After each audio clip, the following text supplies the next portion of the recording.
This I wanna nail sports to the bone. Top blogger, top YouTube channel. No matter which sports here, we got it covered. Subscribe and hit the notification bell. Greetings to all of the Sports to the Bone family. Welcome back to another interview. Yes, my viewers and subscribers. Now, in today's interview, we are going to be talking with West Indies wicketkeeper batsman. Think we can call him a top order batsman these days. You know, he has definitely done the work to earn that title. We're talking about Devon Thomas. Yes, you know, we are going to be talking with Devon Thomas today. And just to bring you up to speed, Devon Thomas, so far, he has played for the West Indies senior team. He has represented us at the under 19 level. Played for the Leeward Islands, played for the West Indies High Performance Center, West Indies A, the Antigua Hawks Bill, all the way back then. And, you know, I think also in the CPL, he has represented the St. Kitts and Nevis Patriots and also the Barbados Royals.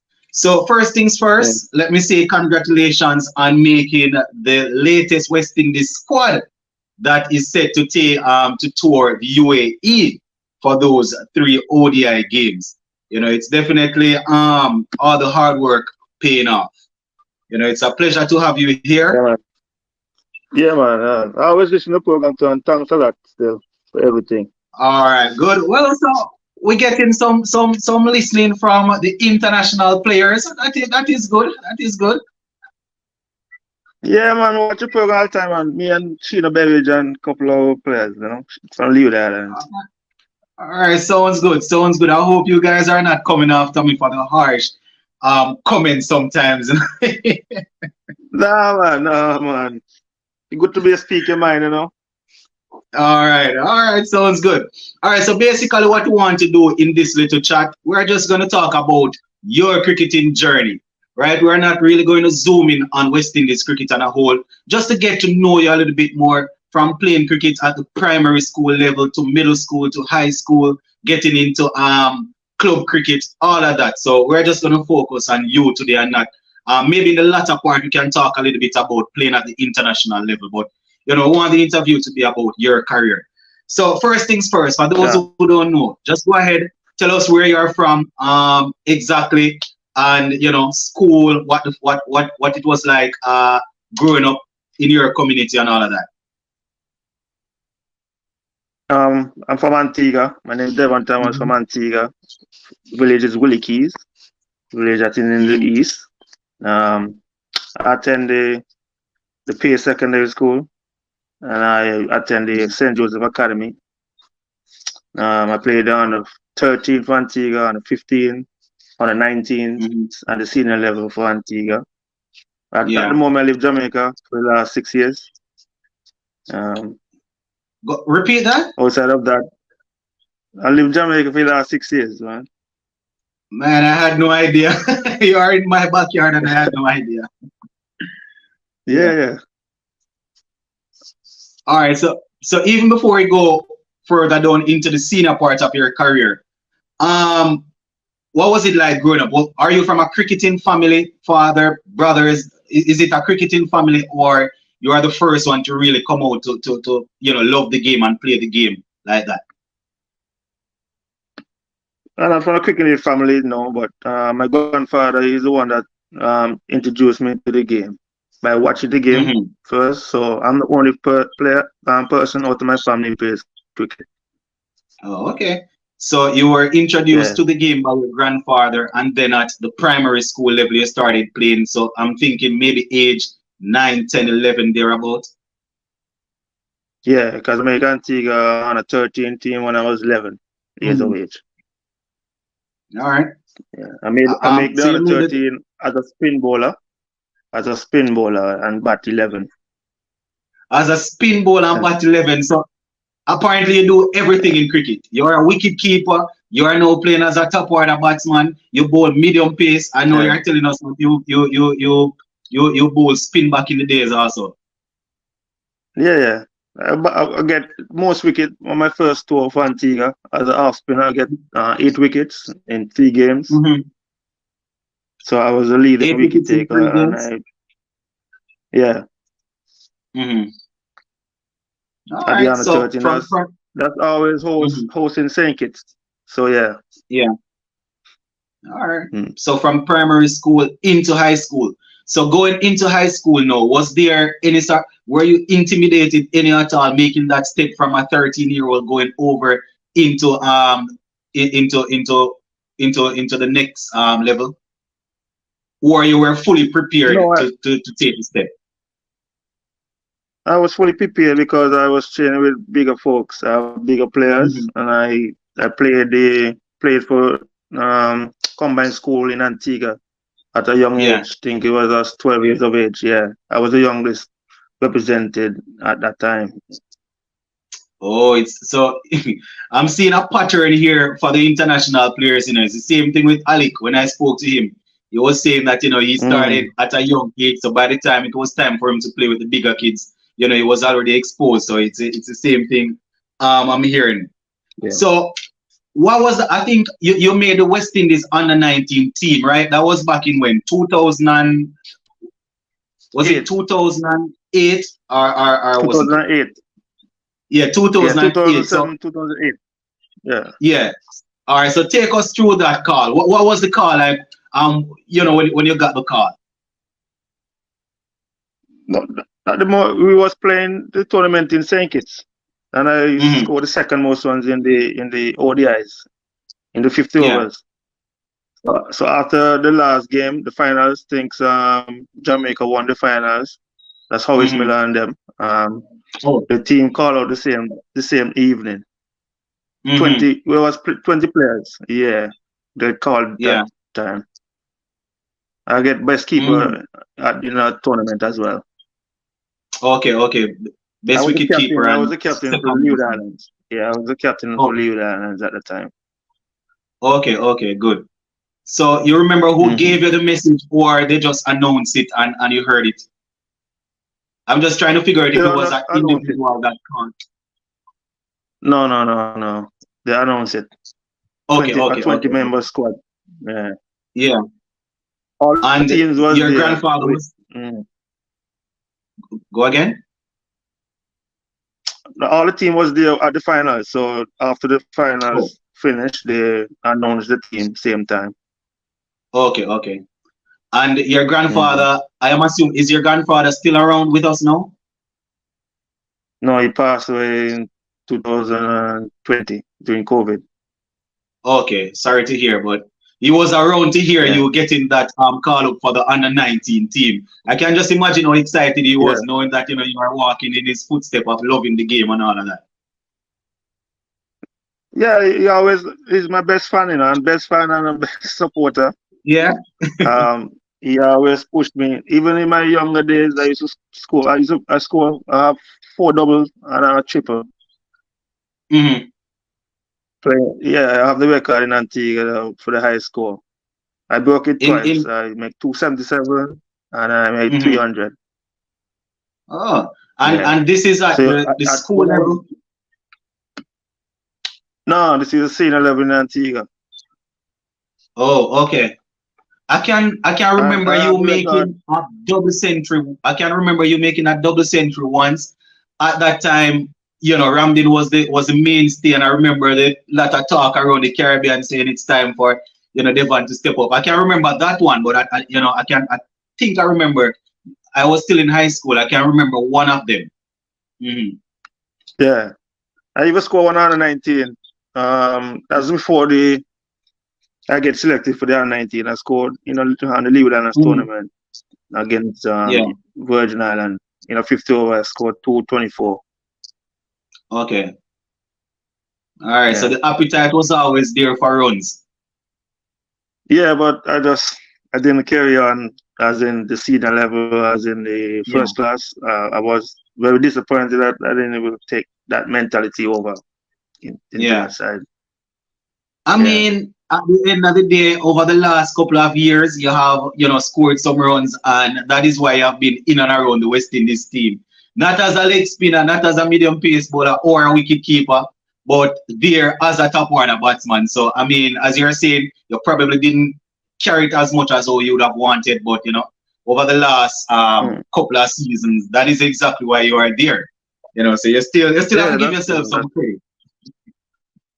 Yeah, I have to give by Nikita Miller. I think Nikita Miller was the one who and Kirk Edwards. Those two was when I went to Jamaica, play for Jamaica.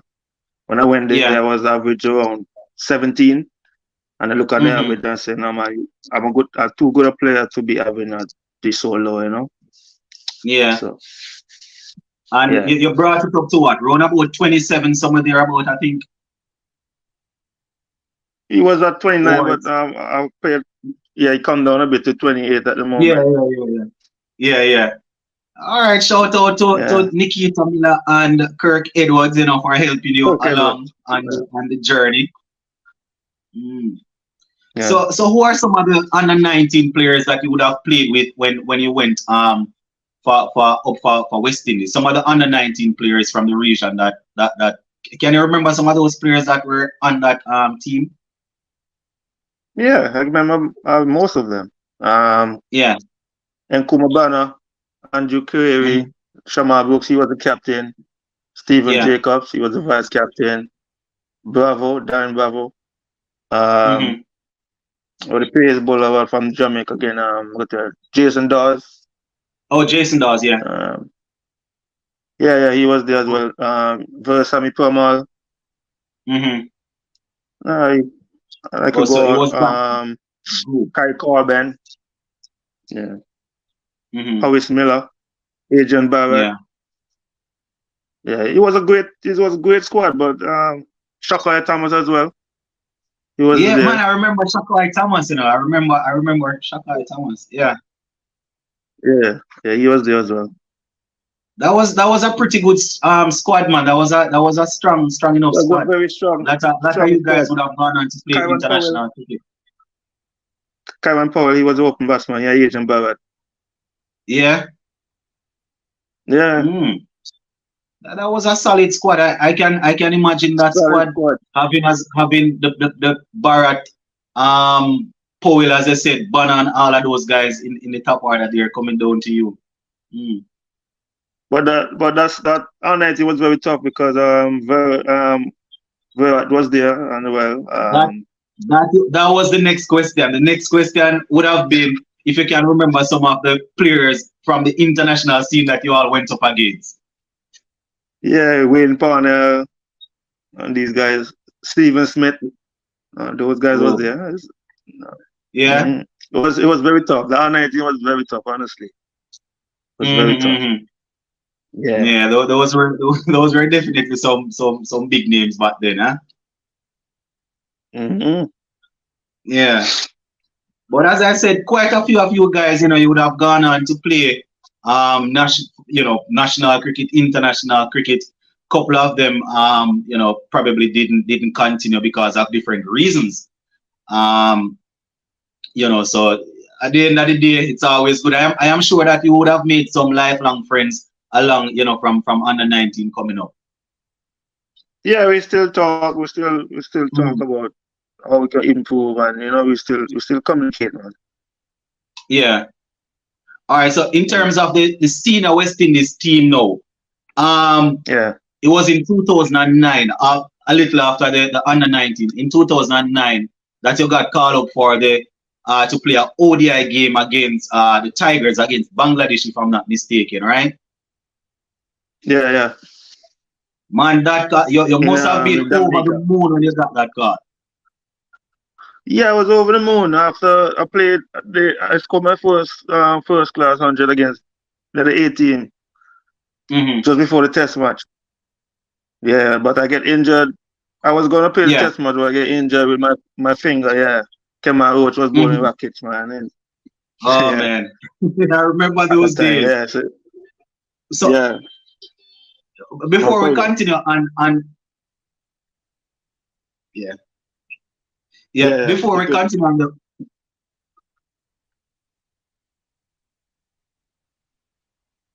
you hearing me? Yeah, I hear you. Oh yeah, before we continue on you eventually making your debut, talking about Kemar Roach bowling racket, what was it like keeping to a young pacey Roach back in the days. I remember when Roach just came on the scene, you know, before, you know, all the injuries and all of that. What was it like standing behind there? Hi. Honestly, he was coming. He's the fastest bowler I kept at that time, and the ballers keep banging in one hand. Just he was bowling very quick, balls seaming about a lot too, as well. Yeah, Was the quickest bowler I kept at that time. I can imagine because I can't remember us having anybody quicker than him back then. Maybe no, maybe Jermaine Lawson was a little before, and Taylor wasn't. Kim Roach was probably the quickest we had in that little at that time there. In the West Indies. Right. Yeah, in West Indies, if my memory serves me right. So, you know, it must have been tough. All right, so going into eventually making your ODI debut now, what was it like going out there, walking out on the field? What was the feeling like? I was very nervous. Very, very nervous. I think 2 balls passed me through my legs. Yeah. Yeah. Yeah. 2 balls passed me through my legs, and David Dujan telling me to take the shades off. What did Jerry Dujan say? I should have taken the shades off. Oh, the great Sir Jeffrey, man. Yeah. But I was very nervous. I was very, very nervous. Yeah. Can you remember who was bowling at the time when those balls went through? I think the same came out, you know. I can just imagine the steer that you got. No, not really. He wasn't. He wasn't at the time, and he's still not at the time. Yeah. Man. So, do you remember taking your first catch behind there, or effecting the first stumping? You remember taking the first catch? Or you have taken so many? You don't remember? No, I didn't take any match catching my first match. I take 2 wickets in the first match. I end up on bowl that same match. Oh, you changed and you bowled. Do you remember the wickets that you got or no? Yeah, Mamadula. And I think is the next one is, what's the keeper name again? The keeper, it's not Iqbal at the time. No, it wasn't Iqbal. The short guy name again, man.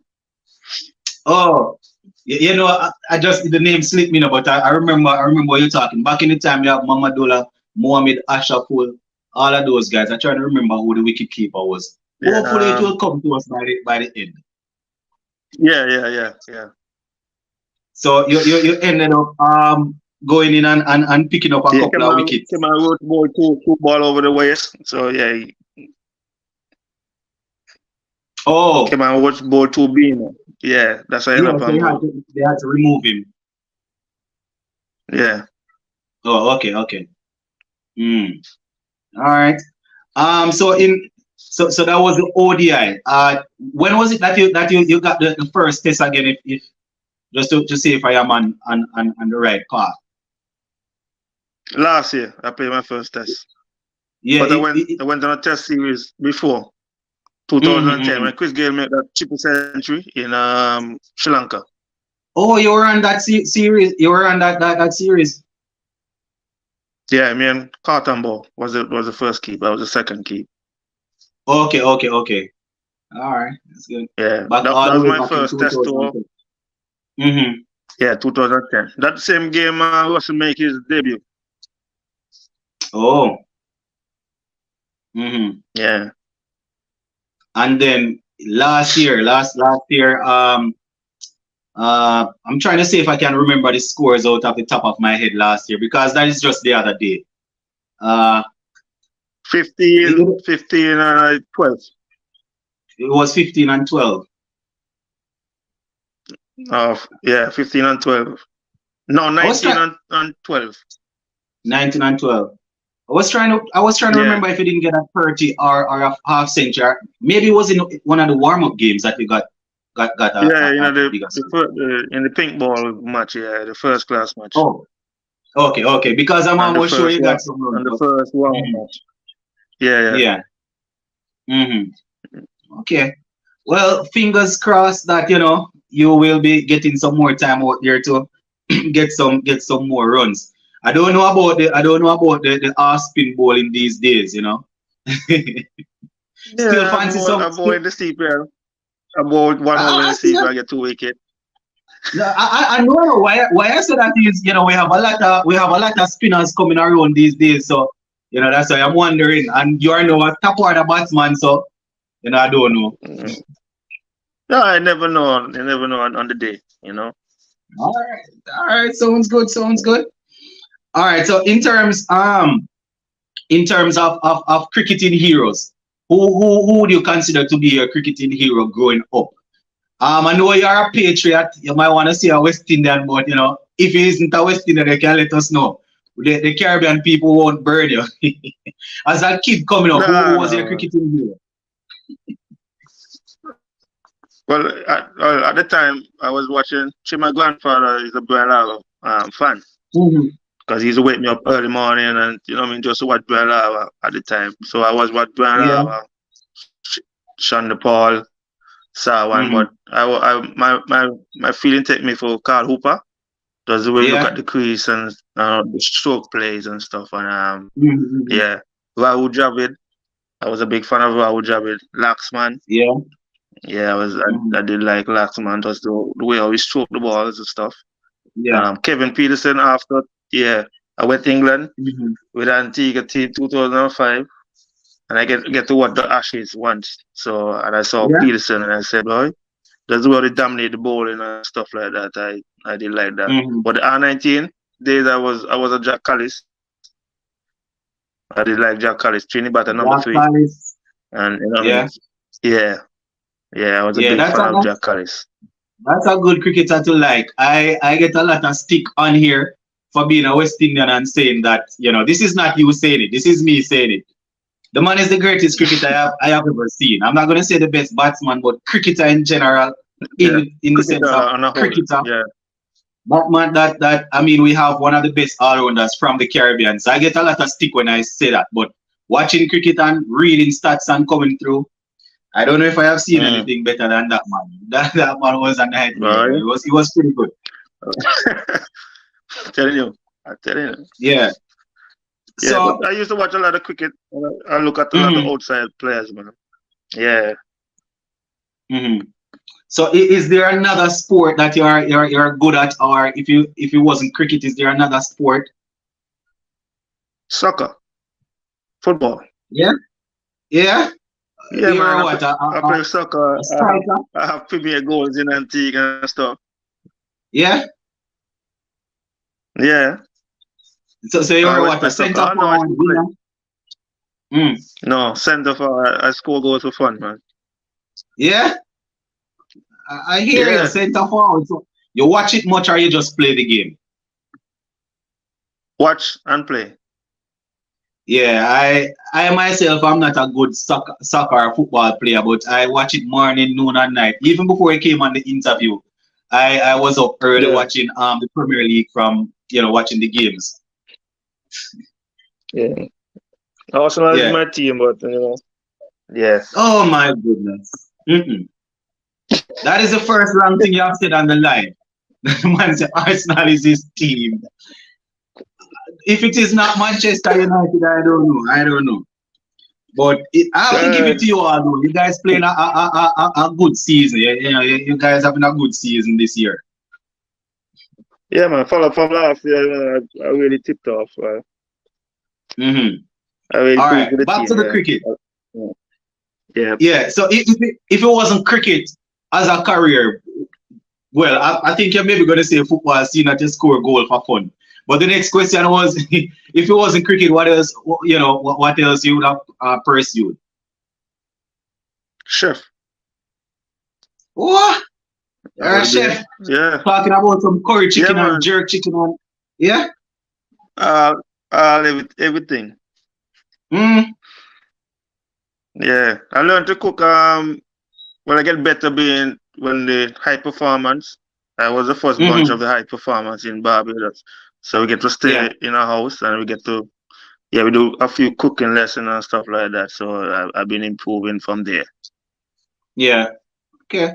That's pretty good. 2010, 2010 and 11. Yeah. So you fancy that you would have been a brilliant chef? Yeah, man, I know. So have you picked up any other Jamaican recipes over there? Well, they are basically similar to, we're all from the Caribbean. Anything you have picked up over there or no? Yeah, I picked up a lot of things. A lot of things, yeah. I learned a lot of things by the cook a lot different to Antiguans. So I learned from them. Yeah. Yeah. All right. All right. I hear you, Mr. Chef. So maybe after cricket, maybe after cricket, you probably have your restaurant and all of that going. What to tell? I have one going on at the moment, and a bar. Oh, that is good, man. Congratulations. How long has it? How long? Yeah, man, how long now? Well, maybe 3 years going on. And it's in Antigua. No, Jamaica. No, man. I recently moved from Jamaica and I had no idea. I have been to Chris Gale, Russell. I've been to all of those guys' place, but I had no idea you had it there. I would have definitely come and see what's going on the menu. Where is it located out there? Jamaica. In Spanish Town.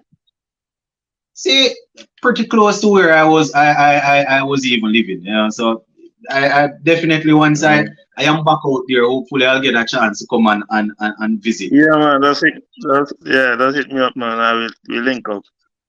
Most definitely. All right. So in the next couple of days, we're talking about those 3 ODIs against it's against UAE, right? We have 3 ODIs against UAE. And you're a part of that squad. All right. So not to go too much in details or touch anything too sensitive, but what are some of the goals going in for your goals, not as a team? I'm good. At the moment I'm in England playing some cricket, so I'm just trying to hit some more balls, get some scores on the belt, get that get my confidence a bit higher, because I think the last 3 games for the 4 day I didn't do so well, and I get a score there last week, so I try to top up on that. I think you got 57 the last day, if I'm not mistaken, or in the 50s. Yeah, 57. I spent some time at the crease. Yeah, because I did really need a little time at the crease. So I just tried to build on that. And then when I reach UA, I will see how the team set up, and I will set my goals from there. But I will have my goals, but when I go there, I will really probably keep them close to your chest. Yeah. All right, sounds good. In terms of the shorter format of the game now, talking T20 cricket. Looking forward to the CPL. I hope they get picked in the draft. I don't know. I haven't heard anything yet, but I was looking forward to CPL. It's the biggest party in sport in the Caribbean, and it's a very exciting tournament, very tough tournament as well. So I was looking for a CPL. Yeah. I mean, I think the draft is going to be in June. So, as I said, fingers crossed. Hopefully, everything works out. But wasn't it 2 years ago that you won the title with St. Kitts and Nevis Patriots? Yeah, and I went finals last year with Barbados Royals. But Jamaica beat us last year. Yeah. The Tala was. Yeah, boy. Yeah, man. Well, so you can't beat them, join them. That's why you live in Jamaica now.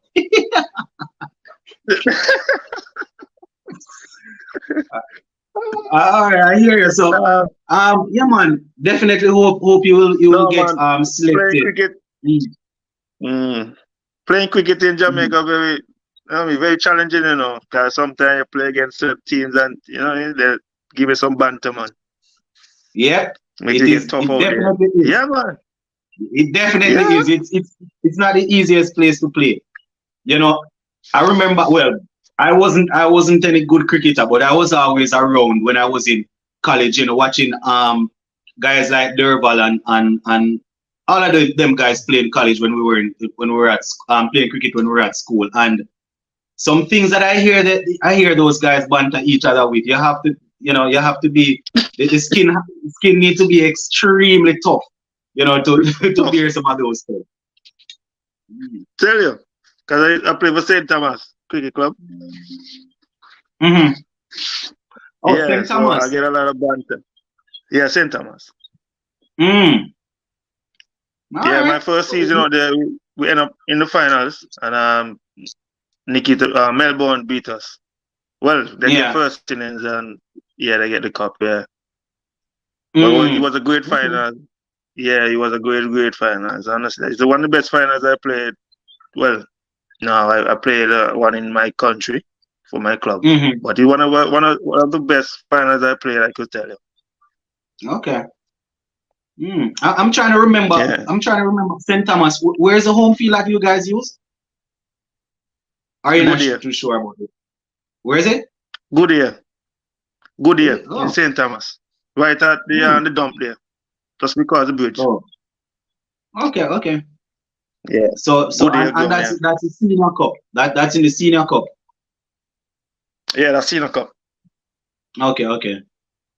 There are still a lot of guys that they are not playing for Jamaica these days, but there are still a lot of talented guys that are out there playing cricket for as you said, St. Thomas, Melbourne, Kensington, over in St. Catherine, St. Anne. There are a whole lot of guys that played cricket.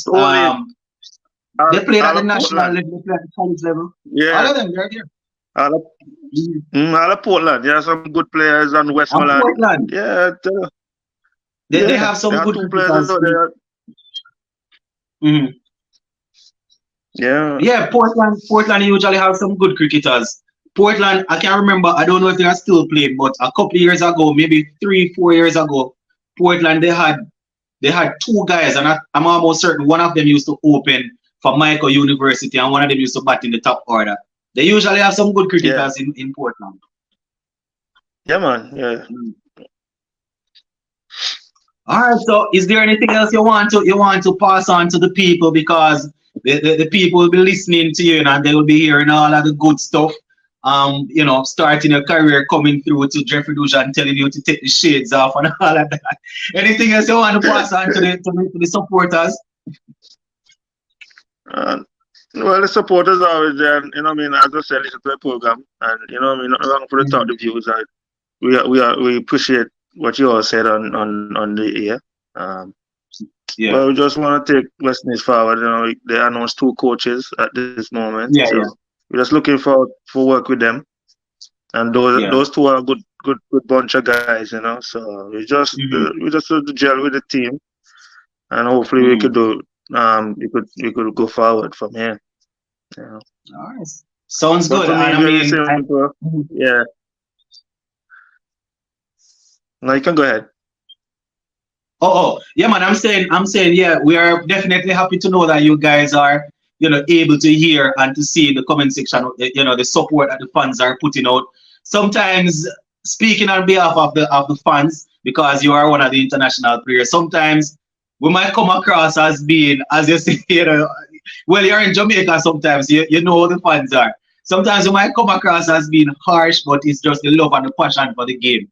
So, we're happy to know that you guys are seeing it and, you are still looking to improve the game.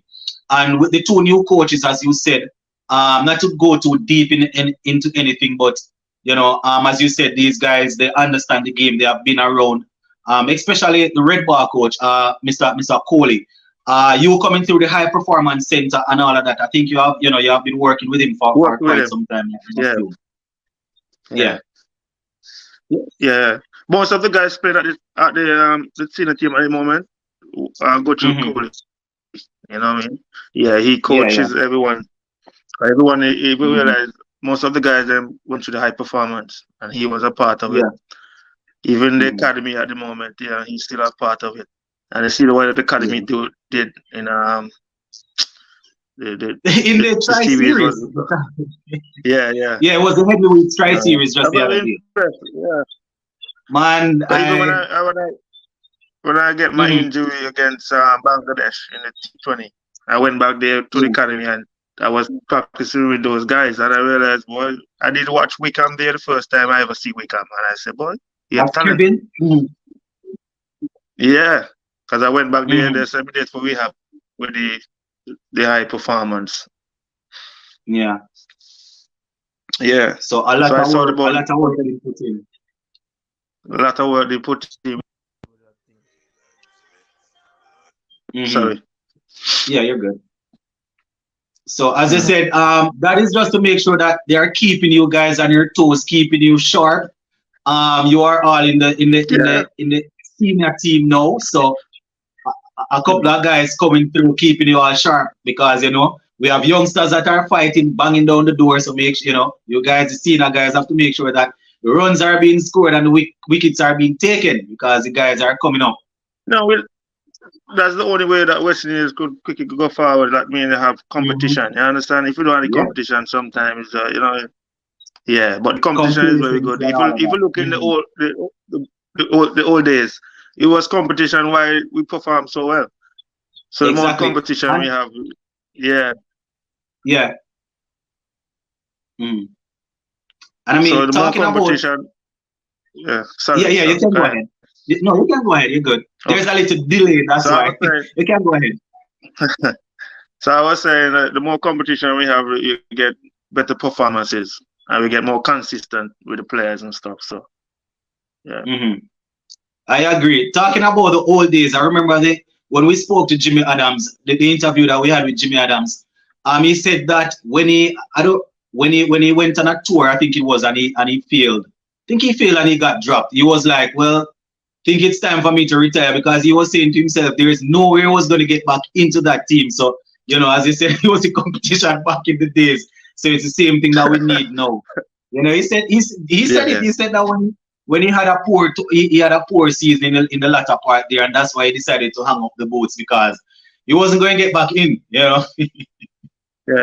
Even with me last week, I didn't play the first match, and then I watched the two guys score double, and I said, well, I said, boy, on the bench. I said, what? Tell myself, after my last 6 innings, the last 3 games I haven't scored anyone, I said, boy, I get the opportunity now, so I have to say, yeah. And I was in the last squad in the test. So I have to get something. I have to get some. Yeah. I mean, as I always say on the program here, and not just because you are talking to me, no. Where the red ball team is concerned, I mean, you haven't gotten a run in there just yet, but all I can say is that you did the work to get there. You understand? You did the work to get there. So I can't see in the future, and I don't know what is happening, but all I will say, you did the work to get where you are at. You did the work at the regional level, and it's only going to take sustained work from here to stay there and to even start, placing in the 11. So as you said, it's a good thing that you're looking back at your last 6 innings and saying that, you need some runs, because, as I said, you did the work to get there, but you're going to need sustained work to stay there. So it's good that you're looking at the performance. But as I said, no, I know that you are in my part of the world. I'm in Jamaica. So once I am back there, you understand. Well, if you are not on tour scoring centuries and double centuries and all of that, once you are there in Jamaica, hopefully we can definitely link up and see what's going on with the restaurant and well, not too much the bar. I'm not too much of a drinker, but see what's going on there. Yeah, man. But we're basing, people leave that, and so I'm based in St. Kitts. So we're based in St. Kitts. So so I'm back and forth most of the time. All right, man. It was definitely good having a chat with you. I would just want to say all the best. Well, let's say you're doing some work in England, the UAE. If you get a look in, hopefully you get some runs under your belt. Not too sure about the being behind the wicket. I think you are more likely to bowl and take wickets these days than you know keeping. So you know, hopefully no man, hopefully if you get a chance to bowl and you get some wickets, get some runs. Based on how the squad is set up now, you know, you are there as a top order batsman these days. So definitely hoping that you will get some runs, you know, and if you get a couple of, you know, looking with the ball, you get some wickets. A lot of people don't really want me to bowl, you know, but the other day, I think I could do a job with it. I've been coached by, I was net bowler and James Anderson, and short ball showed me a few of the things with the ball and stuff. So, and even Australia came down 2016 and did some work with Mitchell Johnson and stuff. And so I kind of, and my friend got you have a little thing going. Yeah, man. All right, I hear you. All right, man. We're definitely looking forward to seeing you getting the job done for us once you get a chance to go there. So stay safe, and we will definitely touch base again. All right. Blessings. Yeah, man. Thanks, man. Yeah, man. All the best. Thanks again. All right, man. All right.